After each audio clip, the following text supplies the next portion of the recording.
va a tratar el día de hoy es el lado femenino de la magia. Y van a decir, ¿y quién es este hombre que va a hablar del lado femenino, no? Bien, como tal, mi nombre es Joshua Huitrón. Bien, yo tuve una formación empírica. Desde muy niño tuve el acercamiento en esto que se le puede llamar magia. Más adelante vamos pues a grandes rasgos a hablar de qué significa realmente hacer magia. Bueno, todo empezó pues muchos años atrás. Mi bisabuela, por así decirlo, llegó a ser una bruja. Concretamente, ella llegó a hacer ciertas lecturas muy precisas para algunas amistades y dejó realmente de dedicarse a ello a razón de que ella empezó a notar que estas personas que acudían a ella se desapegaban de lo que en ese entonces, dado la cultura judio-cristiana que estaba más fuerte en México, pues se veneraba a lo que hoy llamamos Dios, y ella no quería que la gente se desapegara de este concepto. Entonces, obviamente la magia no tiene nada desapegado a ello, pero tenemos muchas opiniones, muchas religiones, y no nos vamos a meter en este momento a grandes rasgos en ello. Posteriormente, pues aprendo de mi abuela temas como de los que ustedes estarían familiarizados, como es la metafísica. También, pues por ahí algunos minúsculos rituales, aunque en sí mismo todos hacemos rituales cotidianamente. El hecho de preparar la regadera para tomar un baño, para un masaje relajante, por ejemplo, ya lleva en sí mismo un ritual, es una preparación. De hecho, para los que son católicos, la misa es un ritual. Si no lo sabían, la misa viene de una forma pagana de adorar ciertos dioses, que después el catolicismo lo adaptó precisamente para llevarle al pueblo este misticismo. Ya en su momento pues podemos hablar a grandes rasgos al respecto. Un ritual también puede ser, por ejemplo, ya yéndonos más concretamente, que se ha puesto de moda en las redes sociales, en los memes de hablar de los amarres. Una boda es un amarre. Vemos cómo el que oficializa la misa de la boda, el clérigo, está realizando una unión. Está haciendo ahí una promesa por cada uno de los integrantes. Es como si fuera, digamos, un amarre presencial. Pues bien, posteriormente tuve la fortuna de que mis padres formaran parte de esta orden que se mencionó, la orden acuariana o la orden del Acuario, de la cual yo empíricamente empecé a iniciarme, porque dejaban al alcance sus libros, dejaban al alcance toda su información, y pues yo empecé a devorarla desde entonces. Fui muy hambriento de este tema. No me considero hoy en día un experto, pero me pareció interesante este pequeño evento para venirles a platicar un poco al respecto. Y pues la única intención es compartirles, y no hay más. Entonces, pues bien, vamos a ir acercándonos al tema. Muchos de ustedes también estarán familiarizados con la ley de atracción que se puso de moda en los últimos 10, 15 años, porque comercialmente se empezó a generar más al respecto. Sin embargo, no solamente es la única ley en el universo, básicamente son 7.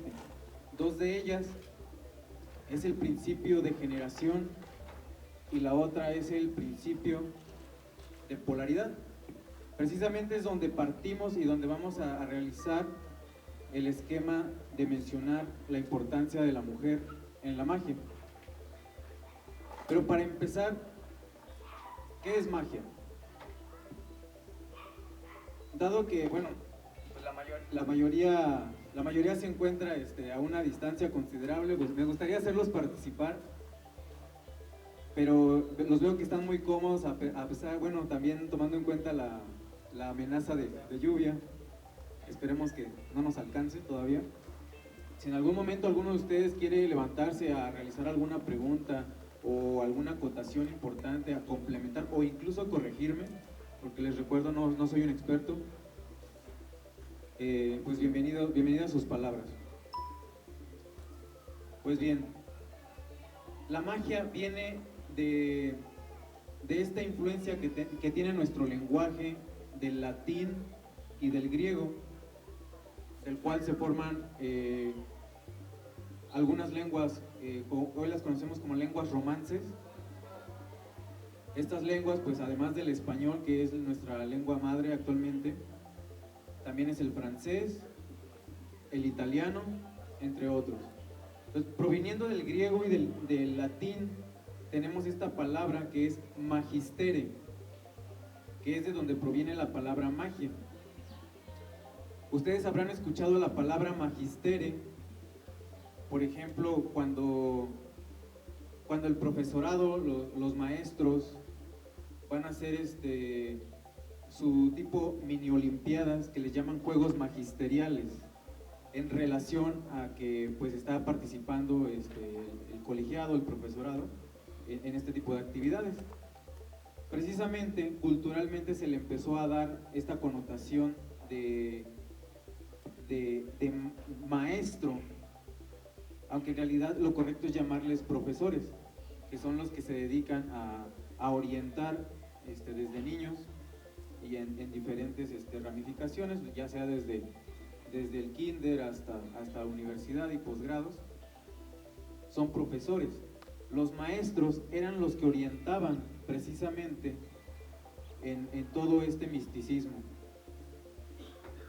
De hecho, hay quienes le llaman a Jesucristo mago o bien maestro, porque la palabra realmente está ligada, son palabras hermanas. Y eran personas que orientaban. De hecho, la palabra orientar significa iluminar. Precisamente eran, como hoy los conocemos, seres iluminados, llámese Jesucristo, llámese Buda, llámese Krishna, etc.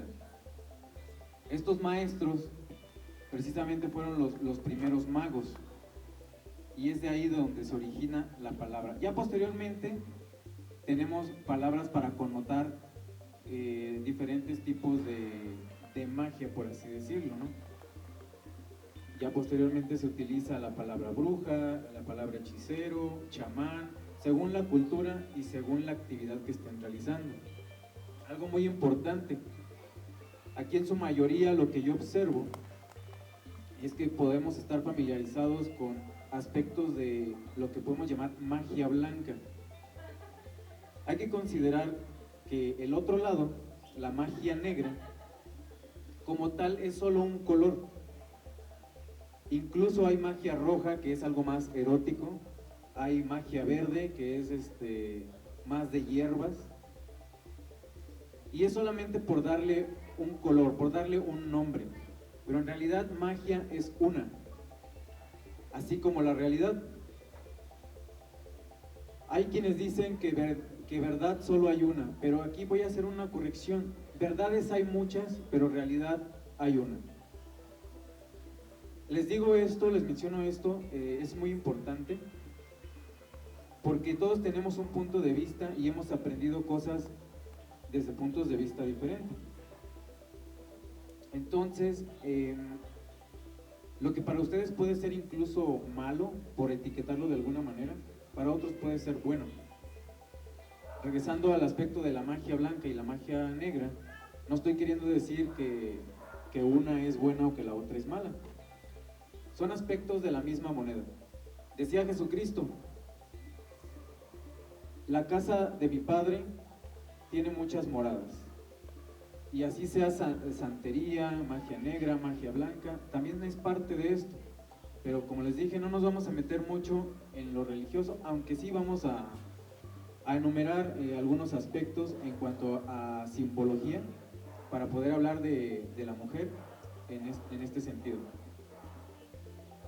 Tenemos la costumbre de que relacionamos la mujer más con la magia, con el esoterismo, con las brujas, pero en realidad empezó con la masculinidad.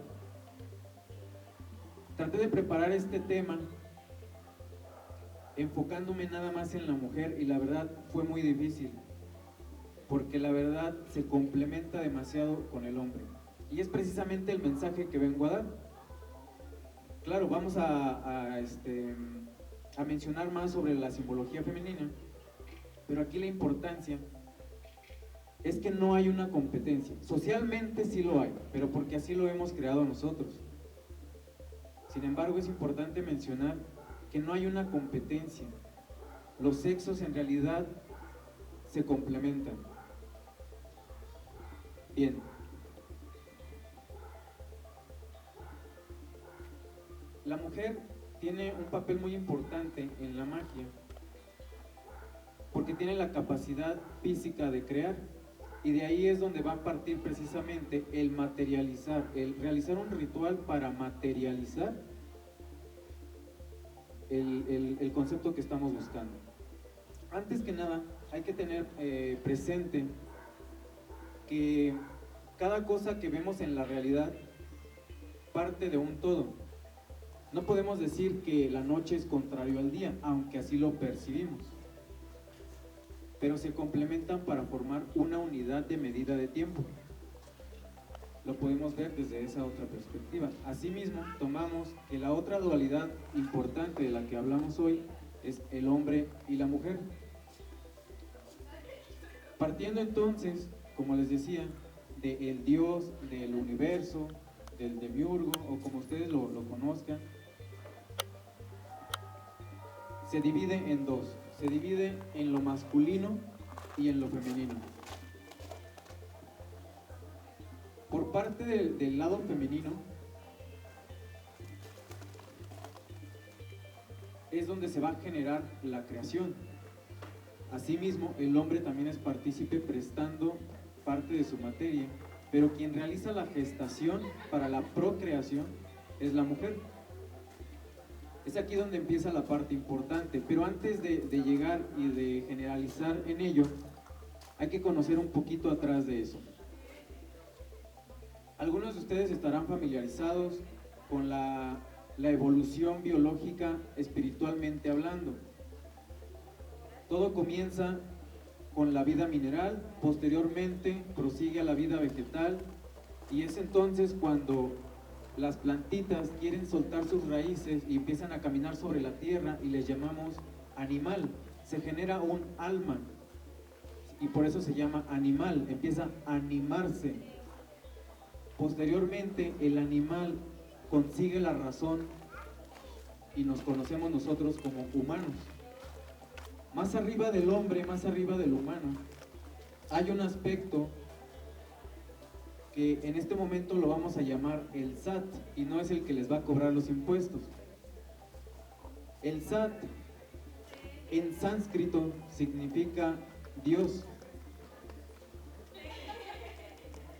Entonces, hay una parte, no le llamamos contraria, vamos a llamarle complementaria, que está por debajo de todo esto. En sánscrito, así como en latín, la palabra an significa negación. Por ejemplo, si queremos decir que algo no está expuesto al aire, le llamamos anaerobio. Le ponemos el prefijo an para decir no, para negar. En sánscrito, esta connotación de an se utiliza al revés que en el latín, es posterior. Entonces, después de sat se coloca an, sat an, y estarán familiarizados con esta palabra por la cultura judio-cristiana que nos ha traído este cuento de el enemigo de Dios, pero en realidad es el complemento. Los antiguos hinduistas tenían este concepto del sat-an como la parte negativa del universo. No significaba precisamente que fuera malo, se le dio la connotación del maligno hasta que el sabio Zaratustra una vez le preguntaron, ¿cómo le vamos a llamar a todo eso que no nos gusta, a todo eso que es malo, a todo eso que es una calamidad? Entonces adaptó esta palabra que era del sánscrito, Sat-An, para nombrarle a la parte negativa del universo. Ya posteriormente se hicieron las connotaciones y las malinterpretaciones que las religiones le fueron dando a su conveniencia. Entonces, digamos que la parte positiva de la energía del universo le llamaban los hindúes Sat, y la parte negativa Sat-An. Esto no quiere decir, les repito, que sea algo bueno y algo malo. Es como, tenemos una batería. La batería tiene su lado positivo y su lado negativo. No quiere decir que la parte negativa sea una energía mala. Simplemente son complementos que se requieren para poder generar la chispa. Muy bien, de acuerdo, no nos vamos a meter más al respecto con este concepto, porque puede generar también un poco de controversia. Regresando al tema femenino, precisamente en estos complementos, la mujer se posiciona en el lado negativo de la creación. Repito, no es que sea algo malo. El lado negativo de la creación va precisamente a estar ligado a la tierra, va a estar ligado al suelo, va a estar ligado a lo bajo, en los números matemáticos, a los números negativos, obviamente. Y esto no quiere decir que el lado positivo sea mejor, que sea bueno, que sea superior, para nada. Así como tenemos una arriba que viene siendo un homónimo del abajo, también lo podemos ver en otras direcciones. Tenemos derecha y tenemos izquierda. Tenemos un hemisferio derecho y un hemisferio izquierdo. El hemisferio izquierdo es el lado femenino, que es el lado de la creatividad. De ahí que otra vez volvemos a encontrar esta coincidencia de lo creativo que está apegado a la mujer. La mujer tiene esta misión de la creatividad, de lo histórico. ¿Por qué de lo histórico? La mujer va creando la historia del trayecto de la vida del hombre sobre la tierra. Y de hecho lo podemos observar desde, ya no decirlo de nuestros antepasados, sino desde lo pre-evolutivo. Les había comentado que primero en la línea evolutiva encontramos el mundo mineral, posteriormente el mundo vegetal y después el animal. El animal más semejante a nosotros pues es el simio. ¿Y cómo se reúnen las hembras simio? Se reúnen en forma ovoide, en forma circular. Hacen estas reuniones precisamente para registrar, para orientar a sus cachorros, a sus crías. ¿Y qué es lo que hace el macho? ¿Qué es lo que hace el simio macho? Siempre se aparta, siempre está lejos de. Entonces, la mujer siempre hace eso, incluso la mujer humana. Cuando ustedes se reúnen, por lo regular, sienten una mayor calidez cuando generamos estas reuniones en familia, en forma ovoide. Nunca nos reunimos estando frente a nuestros papás, nunca nos reunimos estando a la derecha. Siempre hacemos esta forma ovoide y quienes organizan esta forma es la mujer. Curiosamente, yéndonos más atrás de lo animal, que es el mundo vegetal, la mayoría de las semillas tienen esta forma, ovoide, y es precisamente las semillas el precursor de la creación del mundo vegetal. De nuevo encontramos esta misión de lo femenino que se refiere a crear, a procrear o la creatividad. Asimismo, encontramos que la palabra huevo, que viene del latín ovo, de ahí también se toma esta palabra para decir ovario, ovular. Entonces tenemos toda esta relación de creación. Tenemos esta pregunta filosófica de qué fue primero, el huevo o la gallina. Y precisamente este símbolo del huevo, de la creación en el mundo animal, pues vuelve otra vez a estar representativo del lado femenino. Les hablaba yo al principio del principio de generación. El principio de generación nos dice que todo, absolutamente todo, dentro del universo, tiene que ser creado. Todo es creado. Y tenemos el principio de polaridad, que nos dice que absolutamente todo tiene una polaridad, todo tiene un lado masculino y todo tiene un lado femenino. Entonces, aquí es donde se juntan precisamente estos dos principios, donde para poder crear tenemos este lado importante del polo femenino. De hecho tenemos al sol representativo como un ente masculino. Lo caricaturizamos en las fábulas o hasta en las obras de arte como un ente masculino. Por lo tanto, el ente femenino tenemos que es la luna. Curiosamente, a pesar de que creemos que sin el sol no podríamos vivir, curiosamente pasa lo mismo con la luna. Pareciera que alguien la puso ahí para que pues realmente se generara la vida en la tierra. Y es precisamente lo que pasa de lo que decía al principio. El hombre presta la materia y quien la gesta es la mujer. Y es el sol precisamente el que presta la energía, pero quien está formando los fluidos en la tierra es la luna y es la precursora de la creación. Entonces, de nuevo encontramos esta parte del mundo femenino que es importantísimo para crear.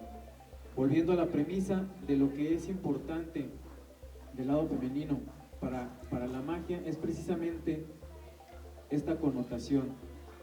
Para poder crear, para poder aterrizar de la mente hacia lo material, es precisamente la importancia del ente femenino. Precisamente por ello, a pesar de que los primeros magos eran hombres, posteriormente la mujer fue la que tomó la batuta en el hecho de crear rituales, de crear magia y de generarse todas estas dinámicas que se fueron derivando. Asimismo también su participación importante en las religiones y algunas otras culturas que nos generan la creación. Como parte importante y como parte del mensaje que yo les venía a dar, pues a grandes rasgos fue lo que se generalizó. Les recuerdo y les invito que pues no nos veamos hombres y mujeres como rivales, sino precisamente todos estos elementos que podemos encontrar en la naturaleza. Y pues les agradezco pues que hayan estado escuchando y esperemos pues otra oportunidad en el futuro pues para poder reanudar temas como estos. Y si a alguien le gustaría acercarse para poder conversar o algo, estamos aquí abiertos. Y por lo tanto, pues muchas gracias a todos los que hayan puesto atención y a los que no también, su presencia también basta para generar pues aquí una buena vibra. Y pues les deseo que tengan un excelente día.